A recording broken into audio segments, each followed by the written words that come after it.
What's going on, team? Welcome back along to the channel for another week of Super Rugby action. That's right, it's the Super Rugby preview show where we are looking at round 6 of Super Rugby Aotearoa and round 3 of Super Rugby AU. Now, today's show is a bit special because we're kind of expanding in a way. Not only are you going to be watching this here on Cornflake's channel, you're going to be, that is my channel, of course, you're going to be watching this on New Zealand Sports Radio as well. So we are branching out and bringing the show to a whole new host of audience. So for those of you watching on YouTube, on my channel, welcome along to the show. And of course, anyone tuning in on New Zealand Sports Radio, welcome along to you guys as well. Make sure, of course, that you do leave your thoughts in the comments, in the chats, and everything you've got going on. Let us know what you think is going to happen this weekend in our 4 matches of Super Rugby. And of course, let us know who you think is going to win each and every game as well. So we've got a special guest coming on for tonight's show. And of course, you may know him. You've seen him here before on my channel as well. But it's a big welcome back to our big Aussie friend, Shane, from the big, great country of Australia. How are you going, sir?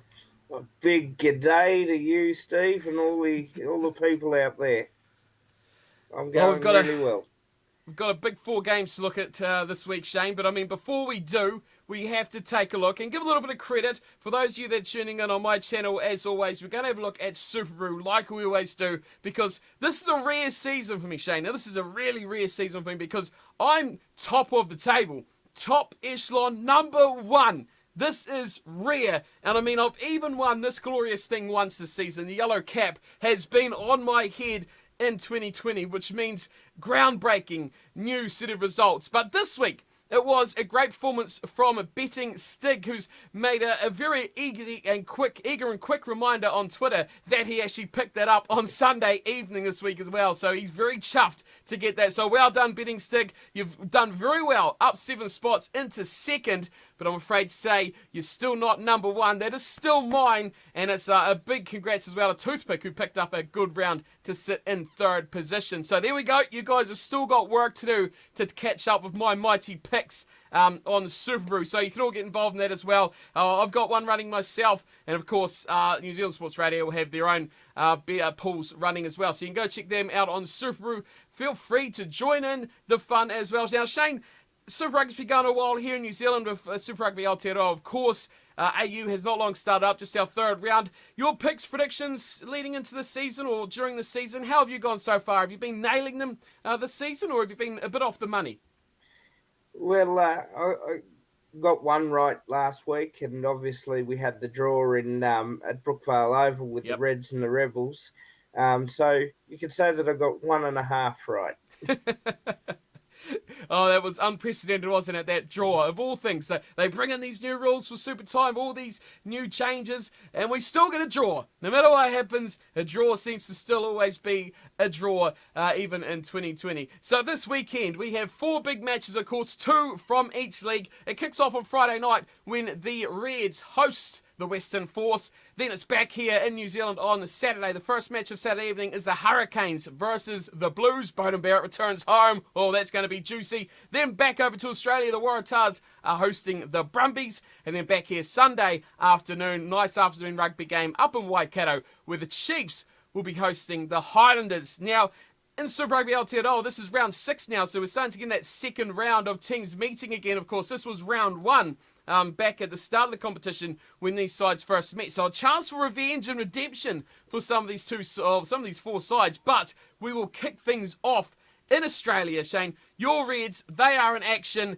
And what have you thought about them so far this season? Personally, I've been pretty impressed with how your boys have gone. I've tipped them to do pretty well. Have they done the full distance or not? It's your team. Let us know what your thoughts are.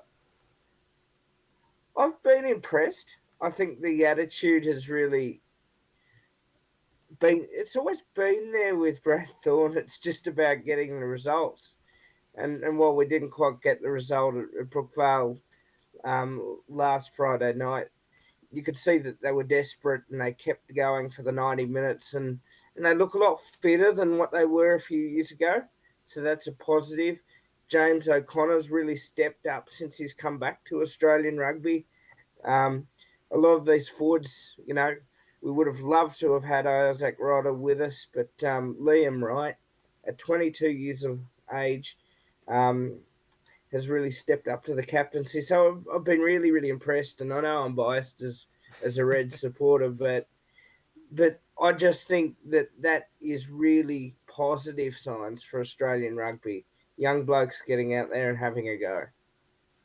Oh, for sure. It's great that the young blokes are actually performing at a good level as well, which is going to be great, I think, in the future of Australian rugby. They need it more than anything else as well, because there is a lot of holes and a lot of future spaces to fill in that Wallabies camp later on in the year if we get to see them as well. So their starting lineup, we'll go through it as well just quickly. The front row, Hupert playing Amosa and Tupou. Second row, Scott Young and Salakai Loto. Right, Mick Wrighton and Wilson are your back row. Tate McDermott, I think, has been fantastic. His combination really has come along nicely with James O'Connor, who wears the 10. In the centres, Hamish Stewart and Hunter Paisami. Good, solid. I've really enjoyed Hamish Stewart in the 12 jumper, which I didn't when I first saw these sides. I was like, oh, that's a disaster. He's been really good with the freedom to play.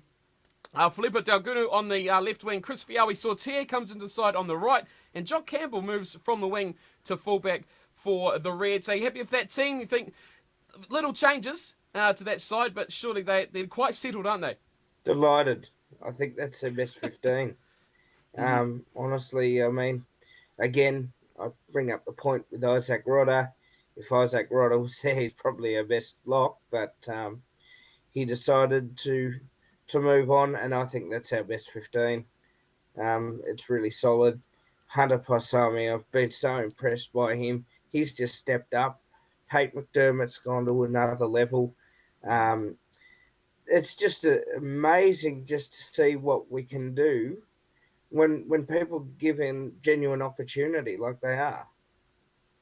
100%. They are really stepping up. I think Brad Thorne's got a lot to, take a lot of credit for the way this Reds team's performing, how he's just made his rules and just chucked out anyone who doesn't want to play his game. It's cutthroat. It seems a little bit rash maybe to some people, but I think that's the way they've got to do it. They've got to step it up, and it's, I think, reaping rewards for them so far. Moving on to their opponents for this opening game, the Western Force. Really impressive with the Western Force in the opening 40 minutes. Their starting team for this week will be Wagner, Kaitu and hooker. Kieran Longbottom will be the front row. Thrush, Lee Warner will be the second row. Stowers, Ferris and Stander. Oh, that was some combination in the back row for the Force in their opening matchup as well. Ian Pryor and John O'Lance will be the halves combination. In the midfield, Nick Just and Marcel Braki. On the wings will be Brad Lacey and Byron Ralston. The first try scorer for the Western Force in Super Rugby AU, and Jack McGregor, I think, had a good debut as well for the Force at fullback. They surprised everyone, didn't they, in their game against the Waratahs? They didn't surprise me. I knew they were going to always take it up to the Waratahs. And traditionally, they have knocked over the Waratahs on several occasions, which I don't mind either. But this side's well built. I would have thought that they would have started with someone like a Wallaby with Kyle Godwin at inside centre, with his crafty sort of the way that he plays, because this derby was built for him, and perhaps started with Greg Holmes and a couple of others. But John O'Lance is solid. He's reliable at 10. Ian Pryor's very experienced. Jack McGregor, I've seen him in World Series or Global Rapid Rugby last year, and he has come a long way too. He's a very good 15. So there's a lot of really good positive signs for the Western Force out there. They're not there to make up the numbers. That's definitely 100% true. Yeah, I'm on your side for this one too. I spoke about it last week on the preview. We did multiples of them. How I really like the look of the spine of this Western Force side. When you look through it, they've got experience in every position. Yes, they've got inexperience as well, but they pair up very, very nicely. And I think probably the area where they didn't look the most experienced was that back row, but my goodness me, Bernard Stander was just phenomenal at number 8. Man of the match in a losing performance. You know, you've got to play really, really well to pick up the Man of the Match award when your team doesn't win the game. That experience in the halves, I thought, treated them really, really well. I think they are going to be a tough team to beat. I think where they fell down was they didn't have a plan B. The Waratahs came out of the sheds at halftime and they had that plan B. They knew they were getting beaten. Yes, they needed to go into the sheds for halftime to be told how to play that second half, but they adapted, and like the Waratahs normally can't do, they can't play to a plan. This time they did, which was a shame, but I think they really got under the pump because they were going to lose to the Western Force, who hadn't been playing Super Rugby for, 3 years or how many years it was, and they were going to lose to them. And they really got the pressure on them, and I think that was what sparked them to come back. But yeah, really impressive from the Western Force. Great bench as well. You talk about Greg Holmes, he's on there. Kyle Godwin, another one. Andrew Reddy, Chris Heiberg, all experienced sort of guys that can come on, especially in that pack in the front row. So it's going to be a nice forward battle between these two sides. But I'm excited to see what the Western Force can do yet again this weekend. How have you got this one going down? Your boys are at home. The Reds, hometown place for them this week. Are they going to pull off the victory? Well, this is my favourite derby, Steve. And believe it or not, the Western Force have won the last 3 derbies between us. Wow. I'm going for a Reds victory by 3. I think it's going to be a great game. You know, to the standard of a good Australian derby. But I'm going to, I think people are really going to enjoy it. And I think people are really enjoying seeing the Western Force back, and certainly not there to make up the numbers. So, Reds by 3 for me. Yeah, that's a really good point. I'm just looking at the history of these two teams playing against each other. Twice they played in 2017. The Force, actually, the last meeting, the Force won 26 points to 40. Not even a close victory. That is a bit of a thumping. In 26-19, the game before that, when they were at home earlier in that same year. So really, the Force have got a point to prove here. And yeah, like you say, they've proven they can beat them, albeit 3 years ago. This is another big chance. I think they are definitely capable of beating any side on their day. But I'm agreeing with you on the result. I'm going the Reds as well. Reds by 8 is my call, but I'm fully expecting the Western Force to give them a good run for their money, just like they did the Waratahs. But I think, honestly, the Reds are a bit better of a team completely than the Waratahs were, and I think that was kind of your fourth place side. The Waratahs, your Reds, I'm picking them to finish at least a 3rd position this season. Moving on, back here, over to New Zealand, where it's going to be off to the Cape Town, or Sky Stadium as some people like to call it, where it is the Hurricanes taking on the Blues. The rematch, like we talked about, of round number 1, where the Blues actually won that encounter 30 points to 20. That was at Eden Park. Now the shoe's on the other foot. Beauden Barrett going back home, if you can call it home anymore, but this is where he's played most of his career, is at Westpac or Sky Stadium. This is going to be a match that the Hurricanes would just love to win, isn't it? Yeah, this is going to be a fascinating battle between the 2 North Island sides. And it's really going to come down to tactically astute. Who can do that more for the 80 minutes? I mean, you could put a few big Eastern grey kangaroos in and see how you could adjust those plays. I'm sure they'd want to play too. But you need your big tight 5s. This is the battle of who can dominate the tight 5s and who can get the most of the advantage out to either Beauden or his brother Geordie on the opposite side. They're going to be the key men in this one, Steve. Cannot wait.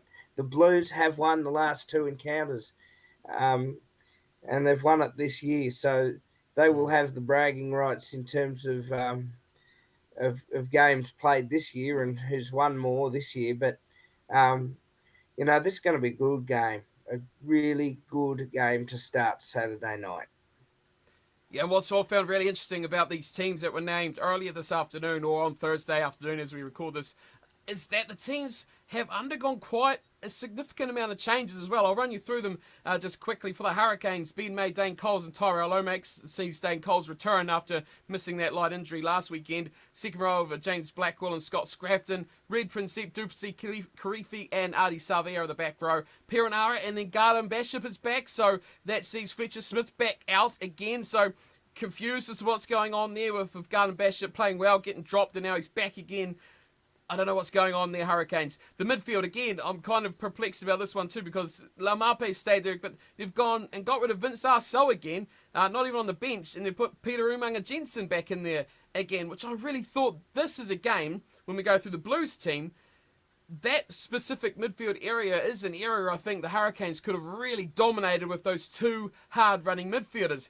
On the wings, Ben Lamb, Corbus Van Eyck on the other side, and of course, like you mentioned, Geordie Barrett at fullback. Up against him on the Blues, the other side, Alex Hodgman, Kirk Eklund. Now that means James Parsons out for his concussion. There's some big changes in this Blues team, by the way. And off for Tuangafasi, that's their front row. Patrick Tuipulotu and Josh Goodhue staying the same in the second row. But how about this back row? No Hoskins Sotutu. That is massive. So that means a newcomer who most people haven't really heard of. He's had about 3 appearances for the Blues so far. 26-year-old, so he's a bit older, but still hasn't played much at this level. Aaron Carroll is starting at 6 with Dalton Papali'i at 7 and Akira Ioana moving from 6 to 8.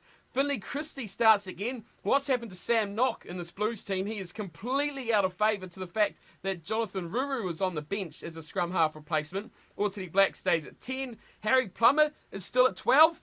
I mean, it didn't work last week. Why are they staying with this again? I'm a bit confused by Rico's at 13. Mark Tully is on the right wing, Bowden Barrett at fullback, and Imoni Narawa is on the left wing with Caleb Clark taking our personal leave. Expected because of the death of his grandfather a couple of weeks ago, which, I mean, fair play to the kid. He needs that time off as well. So, you know, I don't question those replacements, injuries, or for Caleb's sake as well, to take that time off 100%. But why they're still persevering with this Harry Plummer you know, like they're trying to fix something that's not broken here with Faiani off the bench. I'm not sure about this team, but I think the Blues certainly look a little bit weaker from it. Yeah, I have my question marks about Harry Plummer at 12. I question sometimes whether he's quite the standard for Super Rugby. He certainly could definitely be a useful Mitre 10 player, but this thing with the Blues about 10s, 12s and 15s, it's and perhaps that consistency. I think Terry's done all right. I think he's actually learnt from having Bowden Barrett there. And, you know, Bowden and obviously the Hurricanes, are, you know, with their 10 situation, don't they miss Bowden now? But, look, you know, and certainly my thoughts are with Caleb Clark. He played very well a couple of weeks ago and did his grandfather proud. So I hope he's okay. And obviously, you know, rightfully so, he's taking that time off which he needs. Look, the Blues just they've got to get out there. They've just got to compete and scrap. And Wellington, they'll bring their crowd in, and it won't be favourable to the Aucklanders, I can assure you. I had a tough time picking this one. I really did, because I looked at this before the teams were announced, writing the preview, and I thought, yep, Blues will have this. It'll be a bit tighter, a bit closer, I think, than that first encounter. But, you know, you back the Blues. I think they're the form team, bar the Crusaders in this competition. And then I saw the teams, and I'm like, oh, imagine Laumape and Arso running at a Harry Plummer. Rico Ioane will hold his own. But at Harry Plummer, okay, they say, we'll switch them with the wingers. Okay, so you're going to switch them with Narawa, who's a new guy coming into the team. You're going to switch them with Mark Talia, who's not a massive kind of winger compared to a Laumape running at him. Or what, are you going to bring Bowden Barrett in from fullback to cover that inside centre channel? Either way you look at it, you've still got that Ortini Black channel as well, which is another smaller defender. So I really look at it and go, Arso and Laumape, that double 10 in midfield smashing combination could have wreaked havoc in this Blues team. So I think, personally, I think they missed a trick there, but hopefully we will see a similar game style from Umanga Jensen, but whether will have that same effect and experience of that combination that the Laumape Arso has is the question mark I have about that too in midfield. But yeah, should be a good clash. I think that back row without Hoskins Sotutu, a little bit weakened, and now you've got an increasingly match-fit Ardie Savea as well, so it's going to be a big task to the likes of Akira Ioane too to step up to the plate for this one. This is a big match for him to step up against what is, of course, the incumbent All Black number 8, isn't it, as well? So, big match. I would have loved to have seen Sotutu versus Ardie Savea, but sadly it won't be this weekend. But hopefully we should see that matchup one day between these two sides. I think it's going to be closer than I initially thought. What are your thoughts on the result of this one? Against my better judgment, because I do go for the Blues, I think the Hurricanes will get away with it by a point. But I think it's going to be a really, really good game of footy. I think that it will come down, as I said before. I think whoever does a lot of work with the type 5 and your number 8 and Obviously a fringe forwards getting the turnovers is going to really set up the opportunity for one of the Barretts to take advantage. Um, and maybe I just see that home ground, the Cake Tin, big crowd at Wellington, cheering the Hurricanes on, maybe just in their advantage. I'm excited now. I am. That's a big, big call. I mean, I can't disagree with you, but I am going to. I still think the Blues are going to get the job done, but I think this pick was based on pre-teams, and I've gone the Blues by 8. But I think now looking at the teams, I think the Hurricanes have got every chance of winning this, and it'll probably be by less than 3, either which way you go. But as I've always done, I'll stick to my original pick. I won't change it because that generally backfires. I'll stick with the Blues. Form, confidence, everything's on their side. A little bit of injury concern, but I think they should wrap this up still anyway. Again, big dependence on this is weather conditions because the Blues kicking game has come on in massive bounds over the last few weeks as well. So that's going to be key for them moving into this matchup. But it's sure to be a great start to your Saturday night. Following that, we go over to the Waratahs versus the Brumbies. Now, Shane, are we going to have a continuation of a good Saturday night here in Sydney? These games always bring entertainment, by Australian standards, of course. So I think we are. And you know what? Do as I do. Get the steaks out. Get this bread out. Get the barbecue sauce out, and just celebrate with us as well. This is the battle between the New South Wales Waratahs and what the Brumbies were known as historically 25 years ago was the New South Wales Rejects, and haven't they shown up New South Wales when it comes to the stakes? No pun intended. But look, the yeah, I think we're going to see some attacking rugby in this one. Um, so I'm really looking forward to it. Enjoy the night of rugby. It's, I think, got a few aspects of this matchup I'm looking forward to seeing. So we'll run through the lineups quickly for this one. On the Waratahs side, Robertson, Horton, and Johnson Holmes. Really, Harry Johnson Holmes and Angus Bell, although he's on the bench, Angus Bell, tonight, but I think they've got two really promising young props in that Waratahs side. Ned Hannigan and Rob Simmons will be second row. Lachlan Swinton, Michael Hooper, Jack Dempsey are the back row. Mitch Short and that man, Will Harrison. We'll get to him more in just a second. Into the midfield, Carmichael Hunt, he's back, and I think he was really impactful off the bench last week as well, so it's great for the Waratahs, he's back, he added something special. He partners up with Joey Walton, who's at 13. On the wings, Alex Newsom moves out of midfield onto the wing. James Ram stays on the right-hand side, and Jack Maddox will be at fullback. For the Brumbies, it's something special in that front row. James Slipper, Flau Fainga, Alan Aotearoa, Darcy Swain and Murray Douglas in the second row. Rob Valentini, Tom Cusack and Pete Samu the back row. Joe Powell and Noah Lolesio. That is the matchup I want to see. Lolesio versus Harrison. That is the future of Australian tens, I think, in a nutshell right there. Midfield for the Brumbies is Simone and Kurandrani as I lose my spot. Tom Wright on the left wing, Andy Muirhead on the right, and Tom Banks at fullback. Number 10, it's the shirt to watch, isn't it, this weekend?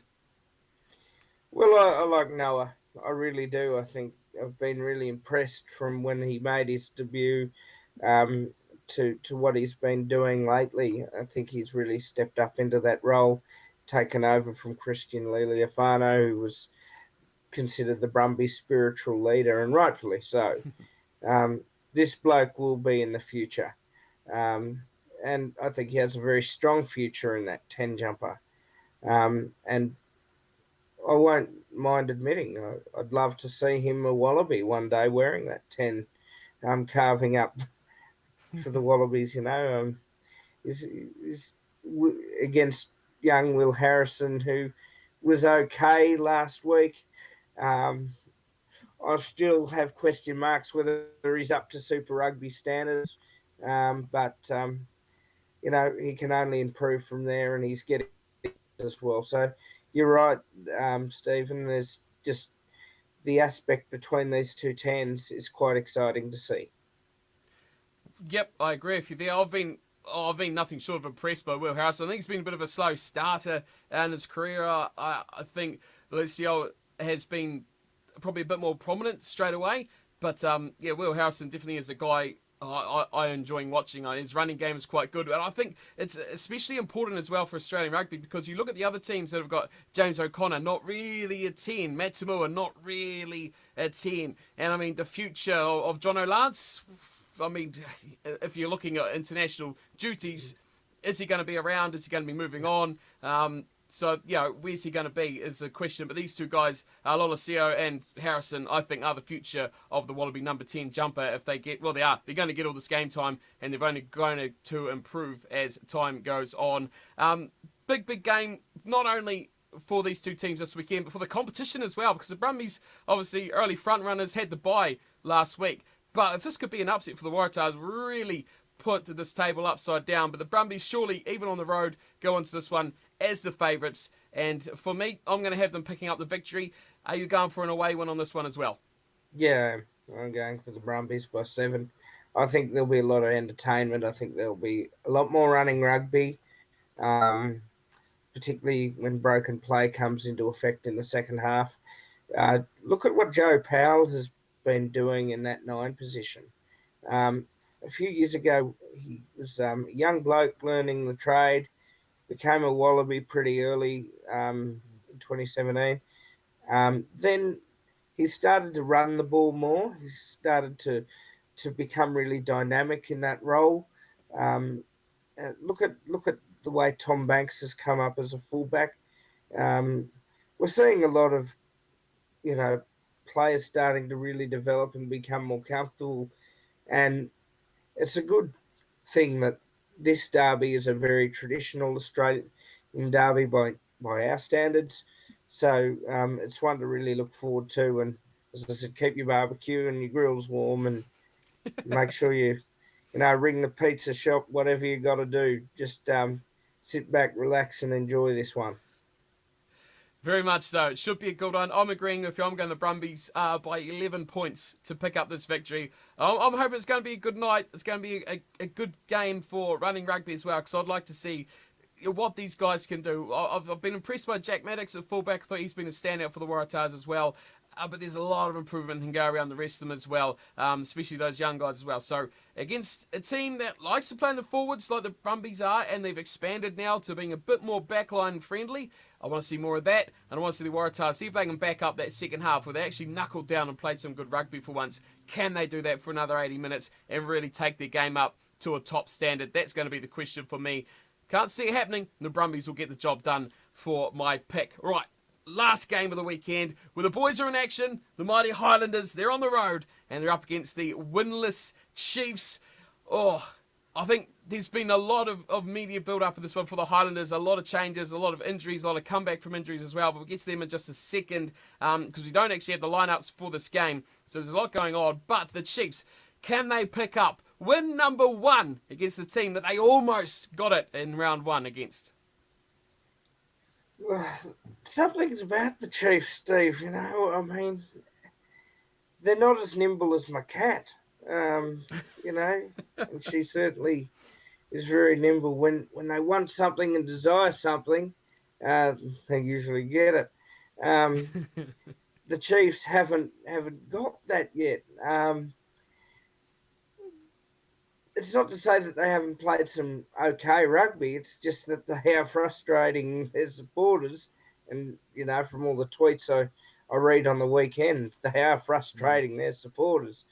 Um, when it comes to the Chiefs, it comes to depth, and they don't quite have that depth compared to a lot of New Zealand sides. So it's going to be a very, very testing time. These two sides have been so, and I know you love your Highlanders, Steve, and mate, I love the South Island from my travels there too.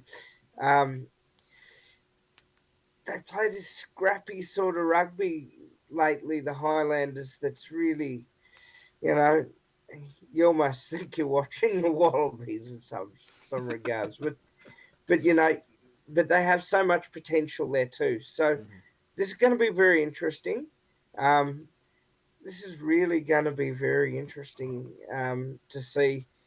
And you're right, Stephen. The hype in the media hype over this game well and truly they have a right to. This is, yeah, I think it's going to be a good game, but I just It's a can't pick it. it's a battle for the wooden spoon, isn't it? Mm. Effectively, if the Chiefs pick up this win, whew, they won't meet again, and it's going to come up to someone upsetting the Hurricanes, the Blues, the Crusaders in the following rounds to try and get themselves out of that little log jam at the bottom, which is going to be a tough ask for either of these two sides. We know the Chiefs aren't going to bully a team in their pack, are they? Like I said, they're absolutely hammered. They don't have the depth there. So I think that's somewhere that they're going to struggle to put down a marker in this game. And if the Highlanders, I agree with exactly what you said there. You hit the nail on the head with that. They've really fallen off, I think, in the last 2 weeks. Probably confidence took a bit of a hit with that close loss to the Blues, and then pushing the Crusaders so deep and then getting smashed by 20 points when they were within 6 with, less than 10 minutes to play. That would have really hurt. Big time, that would have hurt. And then it all completely fell out of the cot when they come against the Canes last weekend. So they've got to find their head again because they were in a good space. They were playing well. They need to find that sort of momentum. They need to get that good performances back out of those same players again who were looking so good. But there's a lot of news about the Highlanders this week.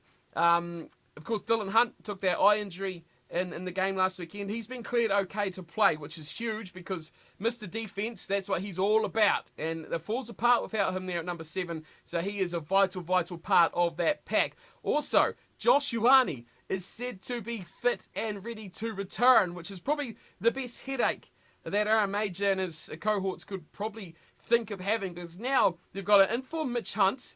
They've got, of course, the incumbent man in number 10 jumper, Josh Ioane, who's fit to play. Do they put Mitch Hunt expectantly back to fullback like was the original plan? Get rid of Michael Collins, who's been a bit average. Put a Hunt back there. Have that combination. Put Ioane back in at 10. And then you've got quite that almost feel of the first strength team with the Highlanders coming back together in that as well. And the injury. The sad news is the injury to Kane Hamilton. I'm not that sad about it because it means Fulao Fakatava can come into this team on the bench. He was a man we've been probably hammering on about in the last couple of weeks about how we want to see him come on and actually add something to this Highlanders team rather than Hamilton, who comes on and just seems to meander the team along but doesn't really add much spark into the team. So Fakatava will come in, I'd expect, to the bench with that injury to Hamilton. And also Josh Mackay. There's whispers of Josh Mackay coming into the team, possibly starting on the wing. The former Crusader, you remember him from his heydays there, could make a massive, massive difference to this Highlanders. All those changes give you a bit of positivity about this team, doesn't it? Yeah, and that's what they need. They need some players out there that are going to make a real difference, particularly in games like this. That's going to be a bit, as you know, this, they do play very similar type of game styles here. Um, the only probably difference is the Chiefs do their zigzag angle line running through the middle, which gives them that quickness for, and it would have probably been good to see the two lineups, so we had an accurate idea of perhaps tactically what maybe the Chiefs were going to do and the Highlanders were going to do, but certainly in terms of the Highlanders getting a few useful players that might be able to make a difference will certainly be beneficial for them. You're right in what you say too, because a week off for the Chiefs last week means that they could have a number of players who are getting near that injury return as well with that bye week last weekend. So sadly we don't have the teams because they don't name the team for the Sunday game until late Friday afternoon, about 2 hours before, or probably 3 or 4 hours before the Australian match starts on a Friday evening, which leaves it far too late to get these videos done and through. So we always have to miss out this last Sunday game for team lineups, but hopefully maybe by late Friday when you'll be tuning into this, there will be the teams up. You can actually have a bit of a glance as to how they will actually line up. But I expect big changes for this Highlanders team for the positive. Just get out of that sort of slump that they seem to be sitting in, because this is a must-win. This is a must-win for both teams as well. Who comes out of this? If it is the Highlanders, they should be clear and clean to at least finish in 4th. If the Chiefs pull this off, this is really going to put an absolute spanner in the Highlanders season. And that confidence is going to take another massive, massive hit. But remember, it was a drop goal finish in round 1 where the Highlanders pipped it by that single solitary point. If we have a replay of that, man, it's going to be just something absolutely outstanding. Who's going to pip this one for you? We know it's going to be close. Are the Chiefs going to do it, or are the Highlanders going to get one on the road? Steve, I'll go with you, and I'll go with the Highlanders. I'll go the Highlanders by 3. Oh, I've gone very similar. I've gone the Highlanders as well. You can't not back the boys to get the job done. But just the 2 points, though. I think it's going to be... Oh, you can't go bigger than that. It's just going to be one of those games. It's going to be tight. It's going to be tense. And someone's going to do something special to win the game. Will it be Gatland against Gatland? Unlikely if Josh Ioane's going to be fit again. But there's always that magic in the game to have that amazing little finish at the end of the matchup. So there we go. That's our 4 games of Super Rugby Aotearoa and Super Rugby AU this weekend. We've gone pretty similar for all our picks so far. Let us know what you think and, of course, the comment section in the chat as well if you're watching on New Zealand Sports Radio or, of course, on YouTube on my channel. So go let us know what you guys think is going to happen. Get involved in the Super Brew. Put your picks where your money is and really put yourself on that table and see if you're as good as picker as all of us as well. But, of course, a big thanks, Shane, for coming on and having your thoughts on the preview this week. Great to have you on the channel yet again. And, of course, I'll be back in next week for more here on YouTube and, of course, on Facebook and all your other podcasting things and other apps and all sorts of places where you can find New Zealand Sports Radio as well. So go check that out. I'll see you all next week. Big thanks to our guest Shane once again, and thanks for coming by. Take care.